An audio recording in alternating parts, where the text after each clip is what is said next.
UCC bill కి Madhya Pradesh assembly ఆమోదం తెలిపింది. ఈ బిల్ పై సభలో తీవ్ర రగడ జరిగింది. అసలు ఈ బిల్లో ఏముంది?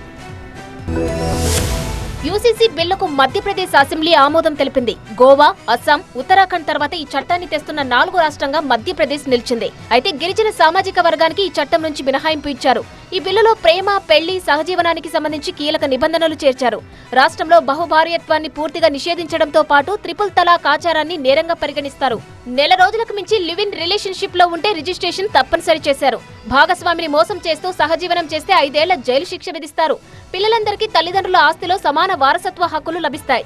ప్రజాభిప్రాయ సేకరణలో 9.58 లక్షల సూచనలు వచ్చాయని ప్రభుత్వం తెలిపింది.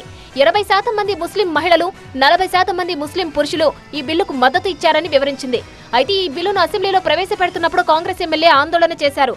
ఈ బిల్లు రాజ్యాంగ హక్కులను ఉల్లంఘిస్తోందని కాంగ్రెస్ ఎమ్మెల్యేలు ఆందోళన చేశారు. కాంగ్రెస్ వ్యాఖ్యలపై ముఖ్యమంత్రి మోహన్ యాదవ్ తీవ్రంగా మండిపడ్డారు. ఓటు బ్యాంకు రాజకీయాల కోసమే కాంగ్రెస్ వ్యతిరేకిస్తోందని విమర్శించారు. సమాజంలో సమానత్వం తేవడమే తమ లక్ష్యమని సీఎం స్పష్టం చేశారు.